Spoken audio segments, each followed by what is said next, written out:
Hello, everyone. Welcome back to Wondergoal, the soccer betting podcast from the Action Network. My name is Michael Lieboff, and joining me for another episode are my fearless co-hosts, Anthony DeBundo and BJ Cunningham.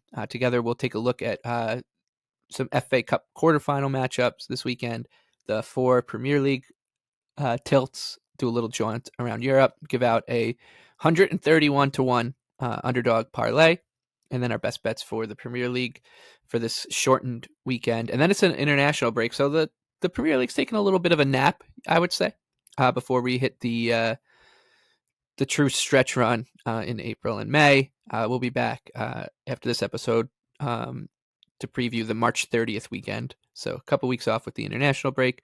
As a reminder, Wondergoal is proudly presented by Bet365, and Bet365 doesn't do ordinary. That's why you get more boosts with them than anyone else. Every day they power up the odds on hundreds of bets to give you a chance to win more. Bet365 boosts specific markets, your winnings, and even parlays. And they don't stop there. Keep an eye out for their biggest and best odds with the incredible Super Boost. Check out the boost and see why it's never ordinary at Bet365. You must be 21 or older and present in Arizona, Colorado, Indiana, Iowa, Louisiana, New Jersey, Ohio, and Virginia, or 18 and older in Kentucky. If you or anyone you know has a gambling problem and wants help, please call 1-800-GAMBLER or 1-800-BETS-OFF in Iowa. Terms, conditions, and restrictions apply.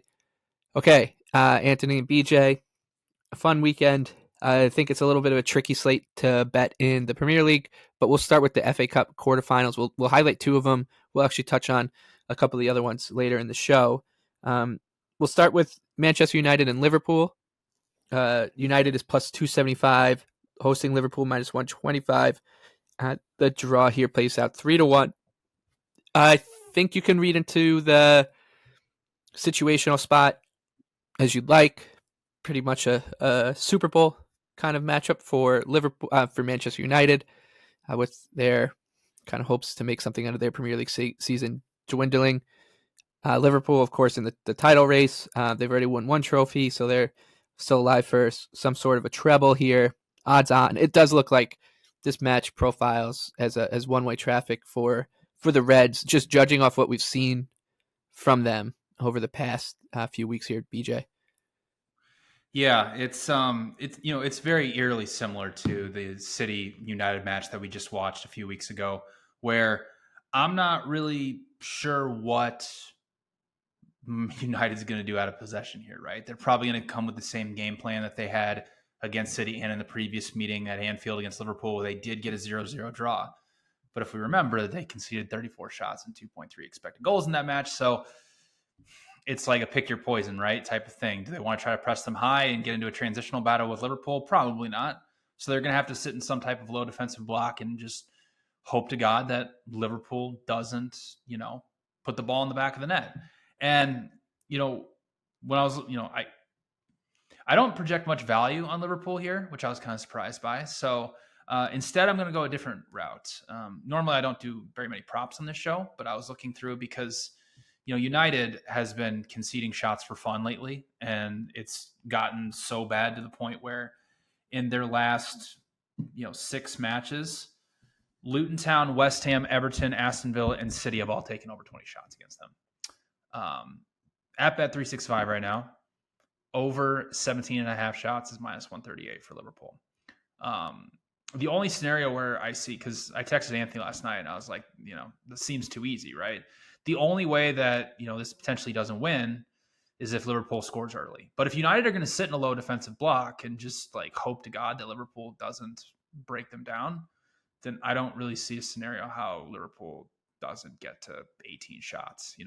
Against the big 6 this season, United has conceded 17 shots to both Tottenham and Arsenal, 20 shots in the first meeting against City, 27 in the second meeting, 34 against Liverpool. And the only meeting where they actually had like a decent showing, it was basically their best match of the season. They conceded 13 shots to Chelsea in like their best match.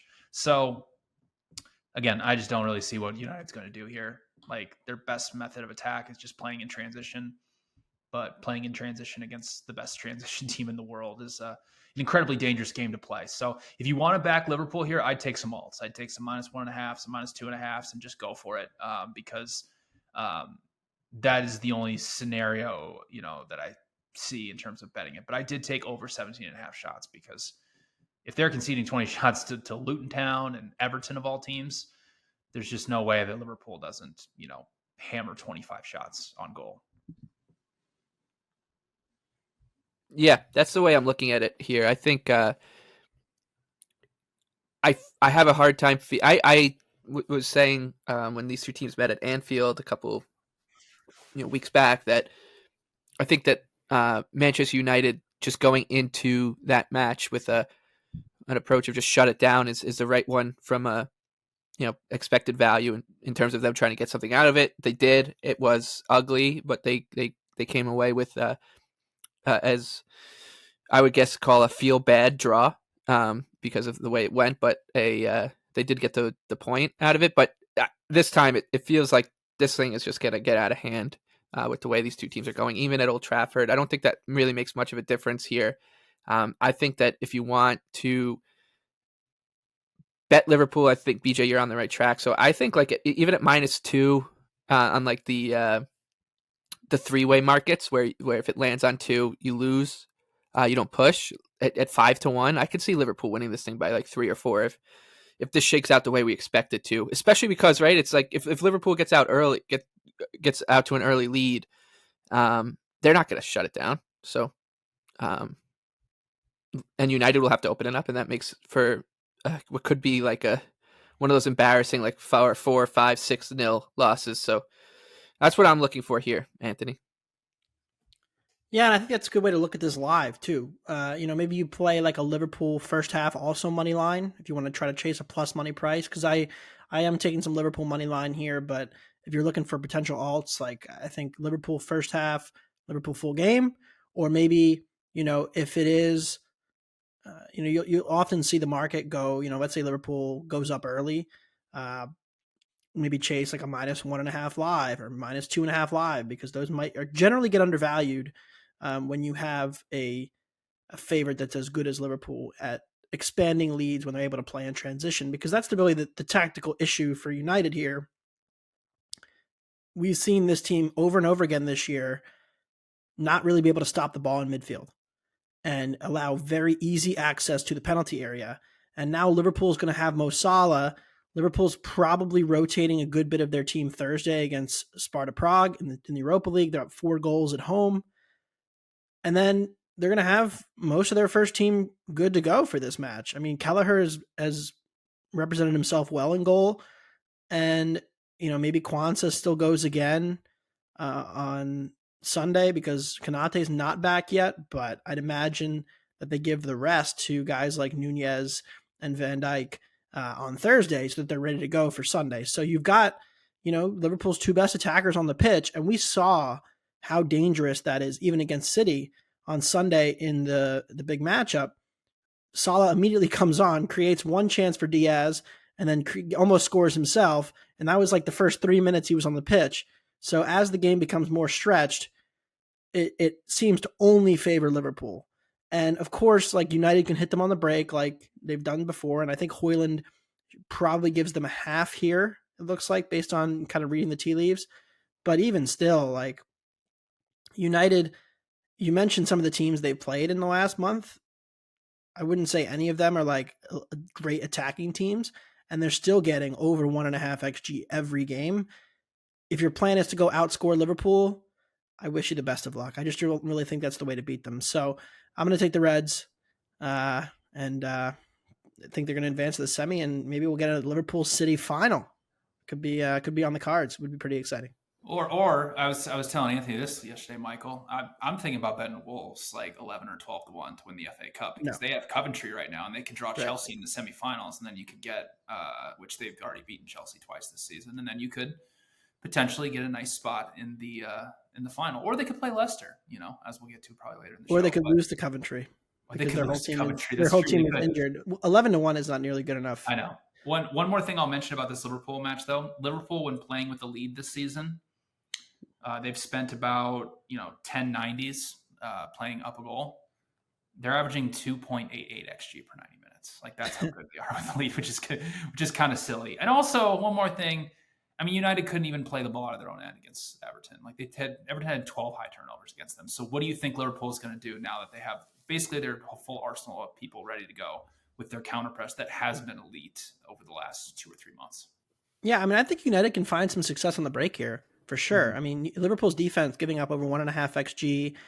The press is not nearly as overwhelming when they're not at the fortress.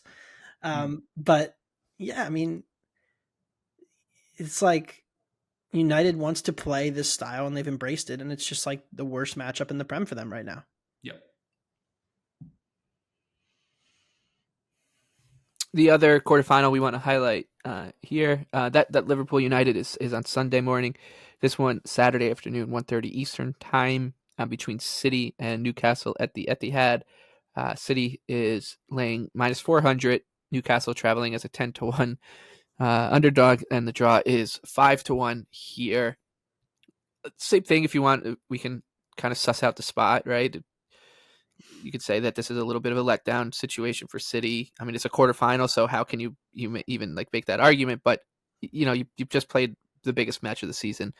You wrapping up the Champions League. You already wrapped up your Champions League spot, but you do have a 2-week break awaiting you as well. So you can do your best to stretch any situational spot into any game, and you'd definitely be stretching here.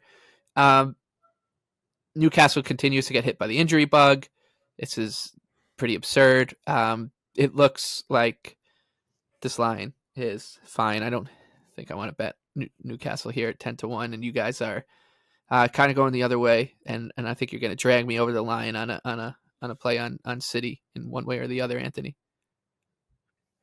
Yeah, so it's funny. I bet this during the game on Monday because I was watching Newcastle and just the ability for Chelsea to exploit them in wide areas defensively was evident immediately, and like their transition abilities. Like we don't often see City in transition because they control matches so well, and I think the instructive match for this is like we saw Newcastle play City in the league at St. James's Park, and when Newcastle was able to get at them on the break and one-on-one opportunities, they scored twice and went up 2-1 in that match. But then they had to try to defend, and they were completely unable to resist the pressure, play through it, and just these injuries and what they've done to this team, leaving them playing roughly the same 11 week in and week out. Gordon is an underrated presser from the front, and I think he was an underrated loss when he picked up a knee injury. Like he going out is pretty important because his pressing helps the fullbacks where they're not good defensively at all. And you've got Trippier, who's going to be out for a while now. Harvey Barnes picks up an injury. He's going to be out for a while now. Dan Burn picked up a knock. He's questionable. And, we mentioned Joe Linton probably being the most underrated of all the losses because of how much ball winning they get from him. All of their best pressers and ball winners, except for Bruno, are hurt. And now they're going to the Etihad. I think they're going to the slaughter. Their defensive numbers haven't really improved. The results have they've shown a couple good results. Like the win against Wolves was probably their best showing in a while. But on the road, we've seen this defense just completely flounder. They just gave up 4 to Arsenal 2 weeks ago. I only have to lay -115 on 2.5 for City, who should be motivated, who has a break ahead of Arsenal. It's not like they're going to be rotating ahead of the international break. And it's a pretty light break to begin with. So I like City team total over. I'm with BJ. Yep, I agree. So, I'll go, obviously the injuries have taken a toll on Newcastle, but, their pressing structure is actually different now than when they played City and they gave up 3 expected goals to them. So, Anthony highlighted that Arsenal match, and I think that's a very, very similar way to look at this match where you have to ask yourself, what is Newcastle going to be able to do out of possession to actually frustrate City? Because, I highlighted in the beginning of the season, they were doing their 4-3-3 press when they had Joe Linton and Tonali available, and along with Bruno, like they had a ton of ball winning in the midfield. Those guys covered a ton of ground, and the press was really, really good, just like it was the year before. Then everybody gets injured, and Eddie Howe has to switch them back to a 4-5-1, be more passive, mid-block, try to cut off passing lanes through the middle. That's what they played the last time they played City. And what did City do? They for the entire match, just exploited the space in between the lines. De Bruyne was amazing in that match. For that match, City created 3 expected goals, had 27 shots, but maybe most alarming when you're going to play a passive 4-5-1 is City had 21 passes into the penalty area. So that just tells me that Newcastle has no shot of essentially stopping them if they want to play passive. And like Anthony said, if they want to try to press high and play this really aggressive style where now they're going man-to-man and they're marking across the back line, well, a team just tried that against City. Luton Town. And they only scored 5 goals in under an hour. So there's really no scenario here where Newcastle can actually be successful out of possession. Now, City has been vulnerable in transition. Ortega's now going to be in net for the next 3 to 4 weeks. But if you look at his shot-stopping numbers from when he was at Bielefeld in the Bundesliga and even the few matches he had against City, he's actually an above-average shot stopper. So I don't think there's really a big drop-off from him to Ederson. Yeah, I like City team total over 2.5. Just kind of worry about their ability to defend in transition here. Newcastle might pick off a goal or two, but this should be a very comfortable City win. It looked like Chelsea's attackers were just playing a different game. It was like the Newcastle defenders were lagging on Monday. Like they were like, we're not able to keep they're up just pace slow wise. across the back line. That's all. Yeah. That's what it is. Mudryk turning on the turbos for the third goal was pretty sick. But yeah, I mean, it's like, oh yeah, we used to have this incredibly athletic physical midfield, and now we just have Bruno, and it's like a bunch of guys. And now Longstaff, Miley, And Joe Willock's given them decent minutes, but you know, when your transition defense is based around Joe Willock, it's not necessarily a great thing for them. It's tough because the narrative is simple. It's like, oh, like they couldn't handle the Champions League and the Premier League, but really the fall off.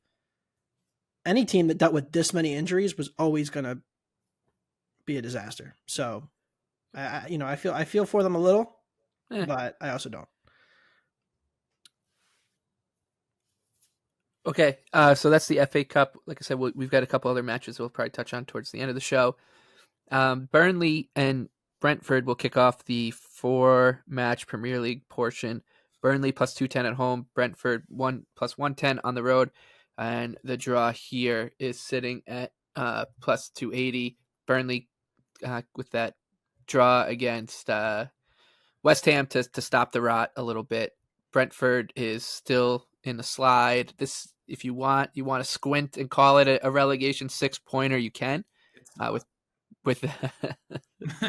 With Brentford sitting 26 points in 15th place. Right behind them is Everton on 25, Forest in 17th on 24, Luton Town 21 and 18th, and Burnley and Sheffield are propping up the table 14 points apiece, but Sheffield has a much worse goal differential. So I think if it's an ugly match to bet. I don't really see much appeal in it. I think Brentford would be the side I would lean to here. I think that I would trust them to be able to handle what Burnley's going to throw at them. It just hasn't worked for the Clarets at all. That said, it's just the number on the road. It's not appetizing at all here, BJ. It's not. There's just really nothing I can take from this match. Like I saw this and I was like, oh, like maybe we'll get a decent number on Brentford because like clearly they're in the relegation battle. So maybe the market would, give us like a Brentford plus 130, plus 135, but we're not even close to that. So I think this is an easy pass. Burnley had over their last few matches, they've played a pretty difficult schedule. They've played Liverpool, they've played Arsenal recently. They got a red card against Crystal Palace, so you can't really take much from that. But their match at home against Bournemouth, they were actually really good at controlling the middle of the pitch. They controlled 74% of the ball, but Bournemouth just beat them in transition a couple times. And that's what can happen here, especially against Brentford. So don't be shocked to see if Burnley's controlling the ball for like 60% of the match. Like Brentford can set up very easily in their 3-5-2. I know they usually go to a 4-3-3 when they play teams like this, and Burnley has transitioned to more of a 4-4-2 rather than what they were playing in the beginning of the season. But again, the number is just not even close to good enough to bet Brentford here, and the total seems about right for me. So this is an easy pass. I'm incredibly tempted by the under, but that's about the only way I'd play this. It's just like, okay, yeah, Burnley's going to have a lot of the ball, and Brentford's going to try to hit them on the break. But like Burnley's not a great attack. So when the team who has the ball, I don't think is more of the ball, is also not going to be particularly functional at creating high quality chances, then I think that just naturally sets you in like a very much of a stalemate pattern. And like, yeah, maybe Brentford is like super efficient in their transitions that day and they just romp them like 3-1. But this more likely to me plays out like a 1-1, 2-1 kind of game. And getting to 4 seems awfully tough here, but you are laying a little bit of juice on the under. So it's a lean for me, but no real play here. Not something I want to force.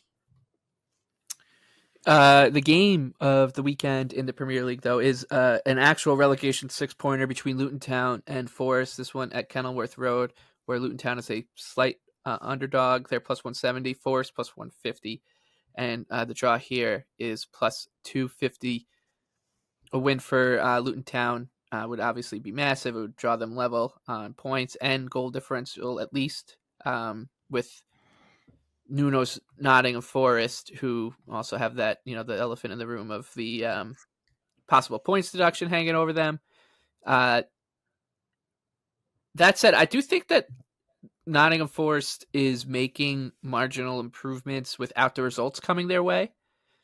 So I continue to be intrigued by betting them. You look at their last 5 matches, 4 of the last 5, they've held their opponent to under 1 expected goal, and the only team that they couldn't get there against was Liverpool, who put up a goal at 1.3, and that goal, of course, came in like that shouldn't have happened. You mean? Yeah, a goal that shouldn't have happened. Yeah, the Liverpool stoppage time that they get, it's always +6 for everybody, and then you got to add on the 3 more for Anthony's Reds. Them and Real Madrid. It's just exactly. We call that Klopp time. Yeah, Klopp time, Debundo time. So, and it evens out. They yeah, should have had a penalty last week, probably. So it evens out. Okay.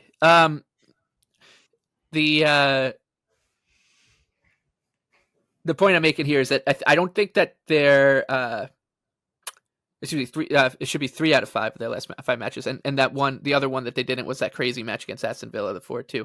So the defensive numbers have been better. They just haven't collected the results. So I think that if anything, I just would trust Forest to be the better team here, play the better brand of defensive soccer, keep things kind of quiet. A ton of pressure on Luton Town. I think home field advantage in these situations sometimes can get overrated a bit, and it could be more pressure than anything else. So I think I'm going to bet Forest here, BJ, at plus 150. I'm going to as well. I think this match actually sets up perfectly for how they're playing under Nuno. The marginal improvements in what they were trying to do is they were trying to build out of the back more. They were trying to play, not Steve Cooper ball, but they've kind of gone back to Steve Cooper ball, as we've seen these last few matches, where they're just playing in these low defensive blocks. But guess what? They're actually really good in their low defensive block. Number 1 team in the Premier League in final third to box entry conversion rate allowed. This sets up perfectly because they do have pace going forward in transition. This is going to be a transition-based match because that's what Luton Town wants to play. And as we've seen from Luton Town, they like to man mark all over the pitch. And, well, there's just a ton of space in behind. So there's a lot of room here for Nottingham Forest to operate. They've been very good defensively. They've had some bad matches against, Villa and Liverpool and Newcastle. But in 7 of their last 10 Premier League matches, they've held opponents under 1.5 expected goal. Just held Brighton on the road to 0.4 expected goals. So this is a very, very good defensive team. The one worry here for them is they've given up the most goals off of set pieces. Like, that is a big concern here against Luton Town. But under Nuno, they have a minus 0.1 XG differential per 90. When under Steve Cooper, they were about a little over minus 0.4. So there has been really good improvements with this Nottingham Forest team. They are overdue for a little bit of positive regression here. Luton Town's obviously playing on Wednesday. We're recording this before the Bournemouth-Luton Town match on Wednesday for those out there. So hopefully that ends in 4, 5, 6 goals. But the way Luton Town has been playing, they're going to give Nottingham Forest so much space here. And I have Forest projected as a plus 126 favorite here. You also have to factor in, yes, they're a minus 0.1 XG differential per 90 under Nuno, but there was a stretch from January to February where their whole defense was gone at AFCON. So it's actually very encouraging what they're doing. So I think there actually is value here on Forest. So I like them drawing a bet at minus 115. It's funny because we talked about Forest.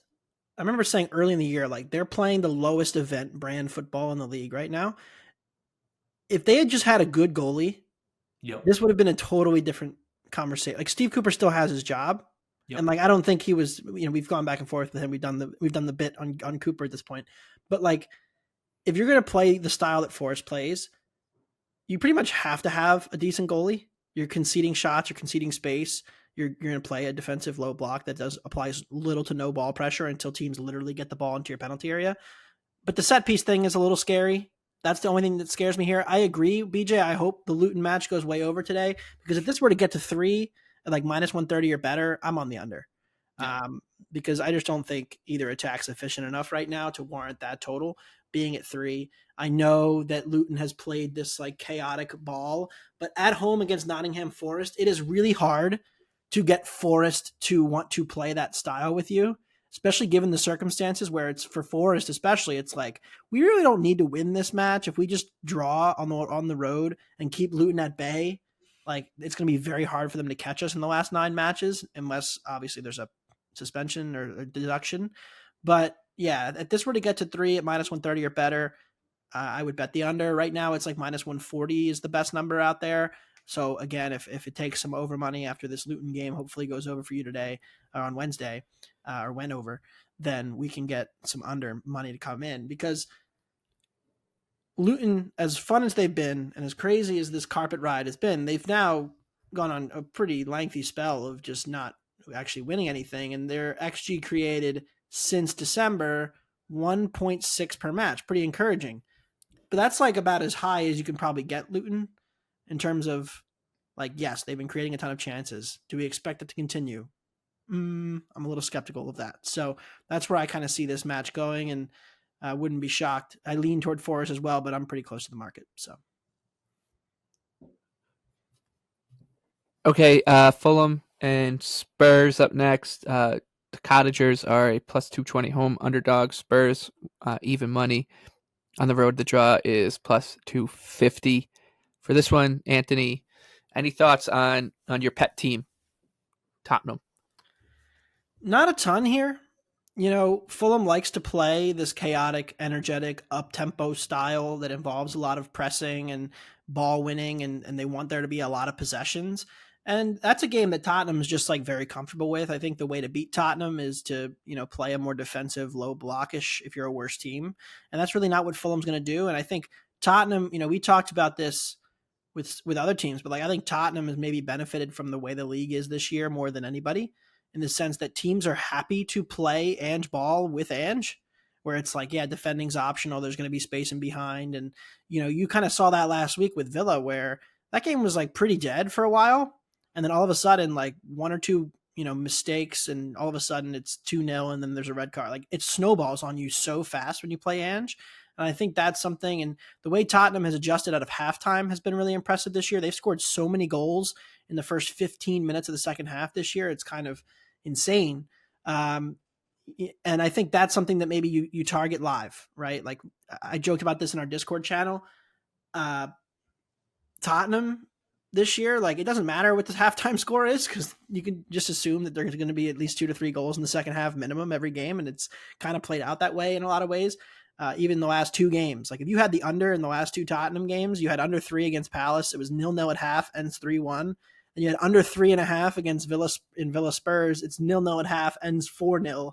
It's like, how did that happen? Wait, what? We scored 3 times, 2 of them coming in stoppage time. Here's the stats on it though. This season, Tottenham last 4 months, so since October, Tottenham is averaging 3 XG per 90 minutes in the 15 minutes coming out of halftime. So I don't know what's going on in the halftime training talk, or whether, Andrew's a monster tactician or he's figuring some things out or whatever. But I think that leads me to say, hey, look, like maybe this plays out ugly in the first half. Tottenham and Fulham, like not a ton of chances, and it's 0-0, or maybe it's 1-1. And you can get Tottenham at like plus 150, plus 160 halftime, then maybe I hop in, because I do think they have real advantages as the match gets later on. They have a deeper team full of attackers. So that's where I would look to play this. If it's tied, I want no part of Tottenham live if they're playing from the front though. So that's where it kind of gets really interesting from like a balance perspective, because if they're up a goal, late, they really struggled in those situations. Tottenham, 21 goals this season in the first half, 16 in the first 15 minutes out of second half. Yeah. That's crazy. It's crazy. Wild. All right, let's Ange wrap up. Ball. Ange Ball. We tried to tell you were going to love this guy, but You didn't believe Look, I us. do love him. Yeah. Sort of nerf Now you do. manager, slimy guy, and then you got Ange. It's beautiful. It's a beautiful dichotomy in North London these days. Did you just call Arteta slimy? Yeah, you didn't hear what he was alleged to have said about Conte Yeah, we don't. Let's not throw around allegations, First okay? of all, we don't know if that's Let's true. not. I also would like to say that there seemed to be a lot of insults being hurled at the Arsenal bench as well. From I have no doubt about that. Smoking a cigar in his locker room after Porto beat them. So maybe not the most trustworthy source to come from. That's true. How about David Moyes? He's leading West Ham as a plus 180 home underdog against Aston Villa, plus 137. The draw here is plus 260. Villa getting healthier. Both these teams play, crazy high event soccer, despite I feel like their reputations being just overall being that very different from that. So I think a lot of people just be defaulting to the over here. I don't have much. I don't really trust either one of these teams. I find them both to be at least right now, in this weird middling form. I think Villa's better. I think that we've been calling for some sort of mega drop off to come for West Ham, and I guess you could say a draw against Burnley is part of that. But right before that they win 2 on the spin against West Ham. I mean against Everton and Brentford. So I don't know. I think I'm just throwing my hands up with these teams at this point. I would pick Villa as the better bet, but it's not by much. So this looks like a pretty quiet slate for me in terms of the Premier League, BJ. Yeah, tempted by the over here. Tempted, probably won't play it. No McGinn, still no Kamara, so who's winning the ball in the middle of the pitch when West Ham goes in transition for Aston Villa. Flip side of that, I mean, Villa's going to be able to build out of the back with pretty relative ease, and West Ham has shown really no resistance in stopping good build-up teams. So, tempted by the over. Honestly, I have a little bit of value on Aston Villa. I'm not going to play them because it's road Villa and all the injuries that they have. Tempted, but not going to do it. Both these teams got to play on Thursday. Villa gets to play. Both of them get to play at home. Excuse me.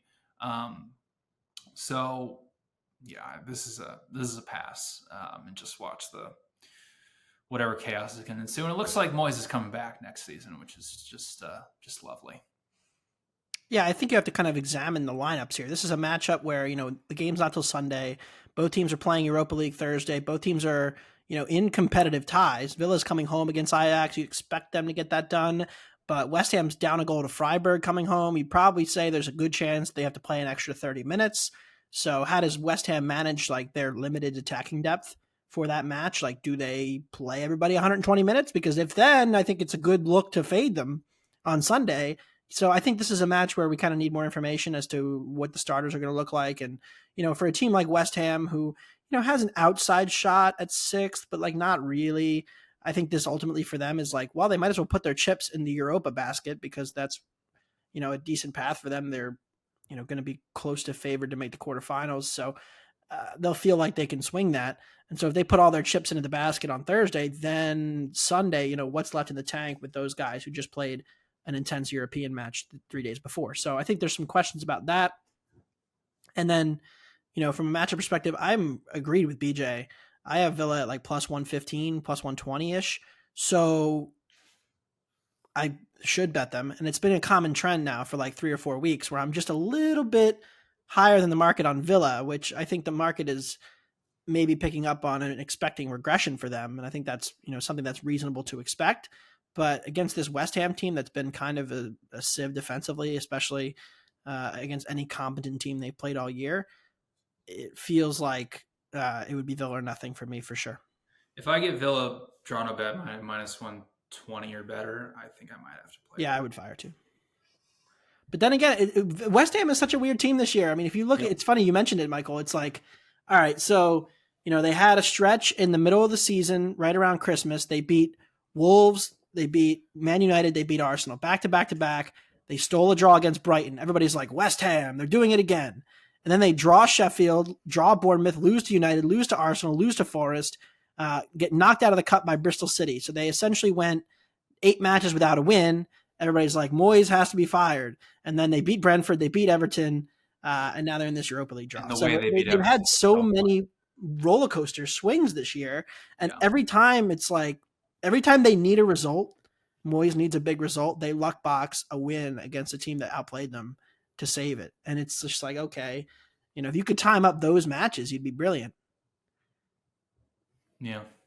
But it does correlate pretty strongly to like when West Ham have had Bowen, Paqueta, and Kudus, like they've been much more competent, but also that's coincided with when they've run good defensively. Like they've happened to have their best defensive luck box games when their best players in attack were available, and that's kind of purely a coincidence. Okay. That's the Premier League. Like I said, only 4 matches. The other 4 matches that we'll be paying attention to will be in the FA Cup. Let's move on to the rest of Europe. We'll start in the Bundesliga. BJ, what do you got? Augsburg +0.5 on the road against Wolfsburg. So Augsburg has actually been playing really, really well as of late. They've won three matches, and since January 21st, they have the 4th best expected goal differential in the Bundesliga. And what it comes down to is, Augsburg traditionally was this passive low block in a league where everybody's pressing, right? Well, now they're playing a much different style of ball where they're actually trying to control matches, and they're really trying to control them through the middle. They're playing out of a 4-1-2-1-2. So kind of the Leipzig type brand of just like, we want to attack you transitionally right through the middle of the pitch. And they've done it pretty successfully.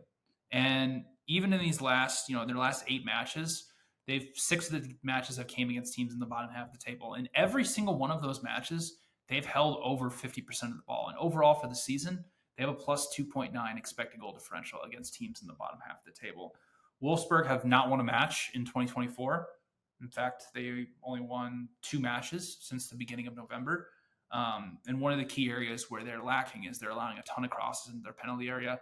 When Augsburg like to play through the middle, a lot of times they push their fullbacks up high, and then they get in these 1v1 situations out wide, and they have completed the most crosses of anybody in the Bundesliga in the penalty area. So I think this is a really good matchup for an Augsburg team that is playing much, much better against a Wolfsburg team that's just like the most average Bundesliga team I think I've ever seen. So really don't think that Wolfsburg should be this significant of favorites. So like Augsburg +0.5 at -125.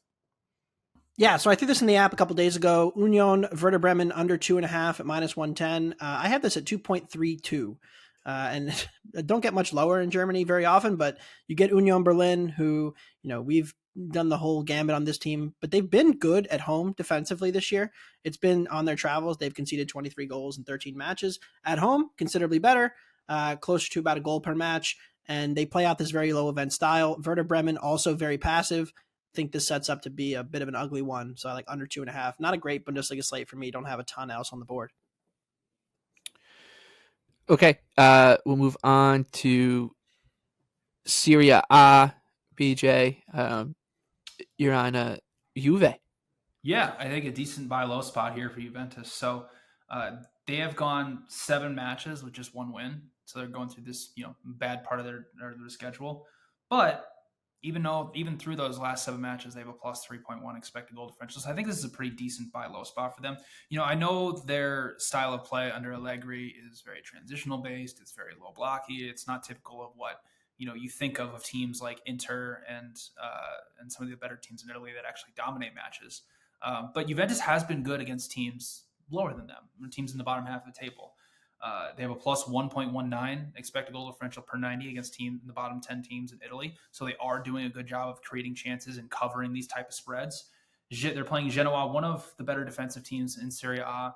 Very elite at defending their penalty area, but they're very average at defending set pieces and defending crosses, which obviously are 2 areas that Juventus excels in.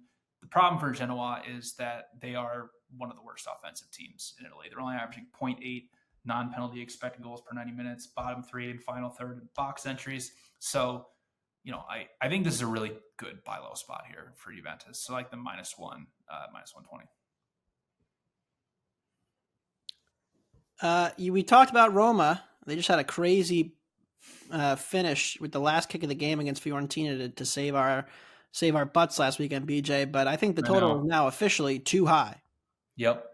Roma Sassuolo 3. There's 6 goals are going to happen in this match, right? Probably. But I look Sassuolo at this doesn't. It's like there's no less than 6 goals here.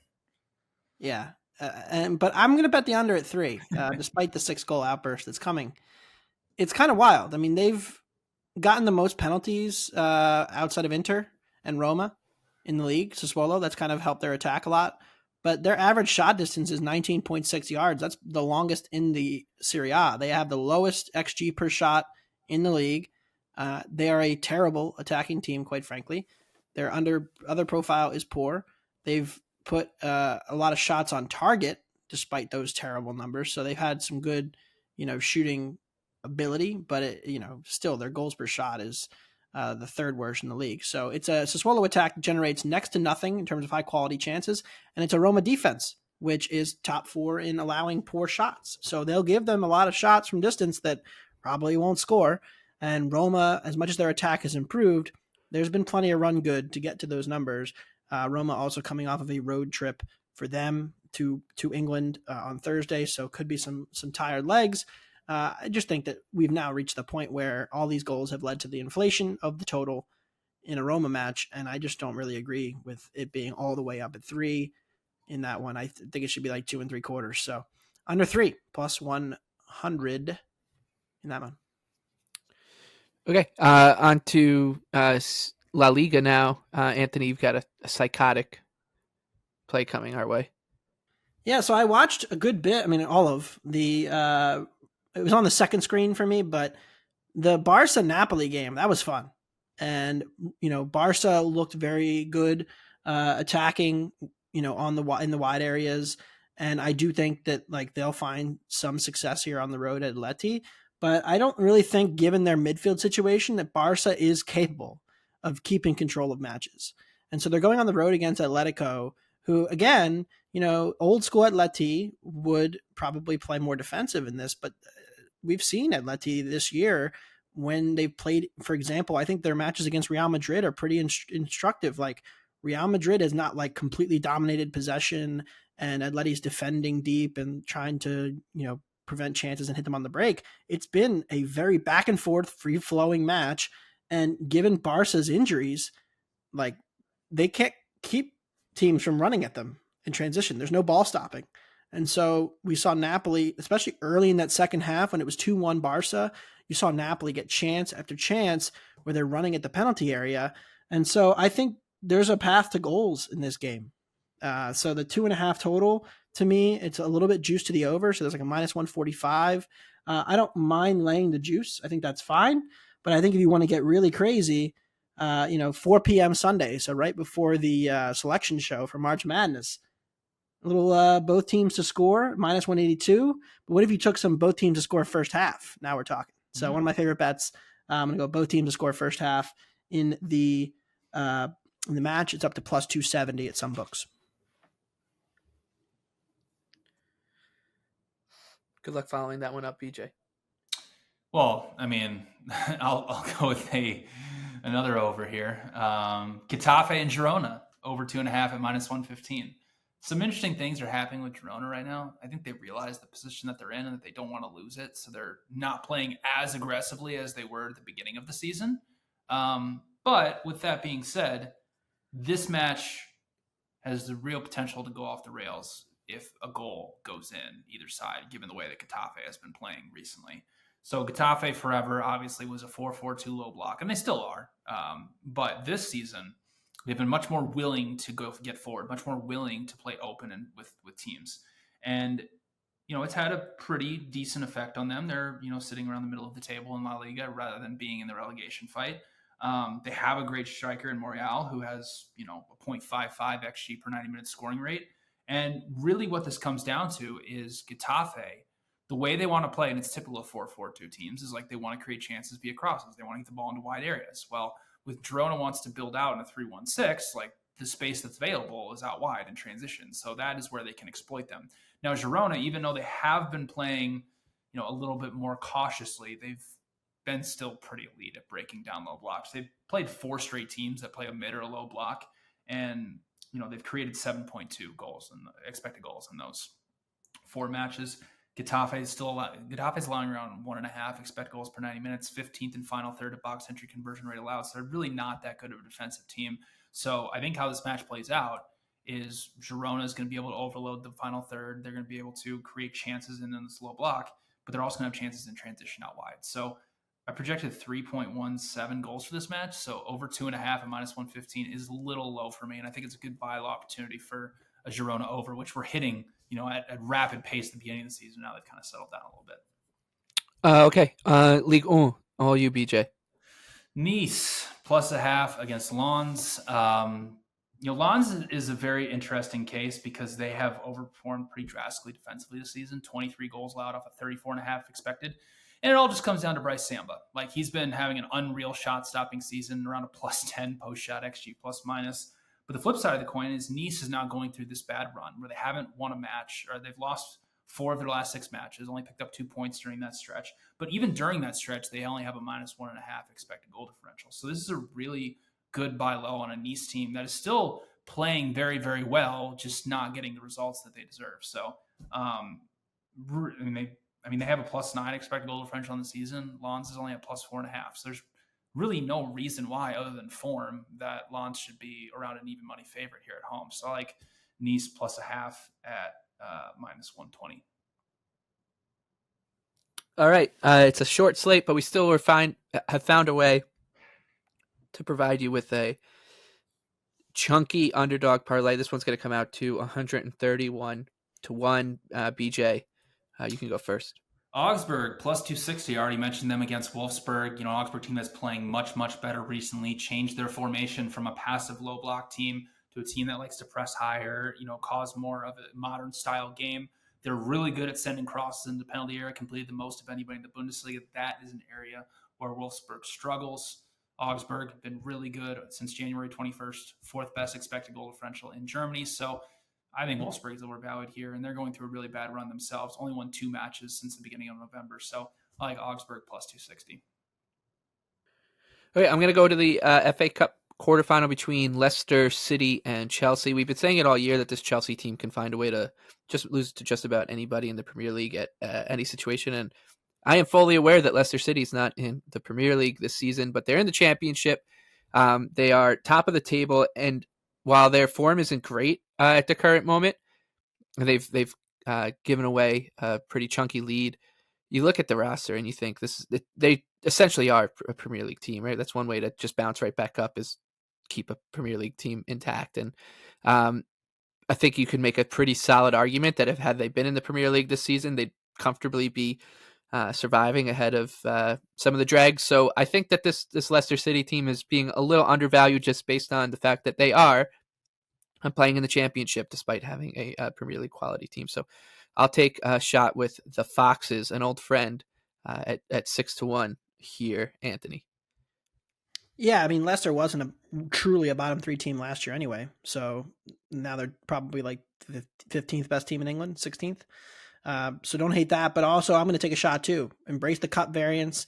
Coventry +425 against Wolves. This is all about Wolves just not really being the same team we've seen because of their injury situation. They got destroyed by Fulham. They won the match 2-1, of course, because Fulham never make any sense. But Wolves had almost nothing going forward. They scored on a deflection and made it work. But they're not going to have, it looks like, Pedro Neto, because he picked up another injury. They're without Hwang Hee-chan. They're without Cunha.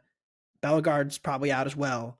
So you're looking at the 3 best goal scorers on the team and the best ball dribbling player and one of their better midfielders. It just creates a lot of reliance on players who have not really been a part of the Wolves core all season, trying to produce at the same levels. I think there's a risk of serious drop off for them, and we've already seen it in the last match. So I'm going to take Coventry. I took them on the spread as well. Okay. So like I said, that pays out 131 to 1. Hopefully we could find a way to get one of these across the line this season before it wraps up. Maybe it's this one. That would be wonderful. All right, on to our favorite bets for this weekend. Usually we limit this to the Premier League, but with only 4 matches, we'll expand it to Premier League plus the FA Cup quarterfinal. BJ, you can go first again. Yeah, I like Nottingham Forest. Draw no bet -115 against Luton Town. This match sets up pretty perfectly for how Nottingham Forest want to play right now. So under Steve Cooper, they were the most passive team in the Premier League, 3-5-2 low block. Under Nuno, they're playing a different formation, and they've started to play with a little bit of a more modern style. But the last, handful of matches, they've gone back to the same principles that they had under Steve Cooper, where they're playing a low block and they're wanting to play in transition. And they've actually been pretty successful at doing so. They have the best final third of box entry conversion rate allowed in the Premier League, which if you are playing passively, you have to be good at defending your penalty area, and they are. And they have a lot of pace to get in behind Luton Town, because Luton Town is going to want to make this match transitional. They're going to man mark all over the pitch. They're going to want to make this very back and forth. So this really allows Nottingham Forest to play in transition where they're at their best. They've been much improved under Nuno, minus 0.1 XG differential per 90 minutes, and that's with a month stretch with their entire defense being away at AFCON, when under Steve Cooper, they had a minus 4.42 expected goal differential per 90 minutes. So I have Nottingham Forest projected at plus 126. So I think there's some little value on them here on the road. Draw no bet at minus 115. Okay. For me, I'm going to go with Liverpool on the alternate spread. I think you can play this as any way you like. For purposes of the show, I'll say minus 1.5 at plus 200, but you can also play the 2.5. I think close to 5-1 plus 475 as well.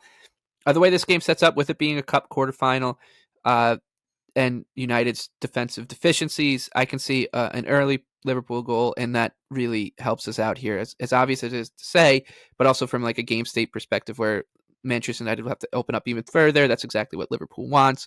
I think that this one could get out of hand pretty quickly at the Theater of Dreams, as we all know that this United team really just can't be trusted this season. So I'll take a shot with Liverpool on the spread minus 1.5.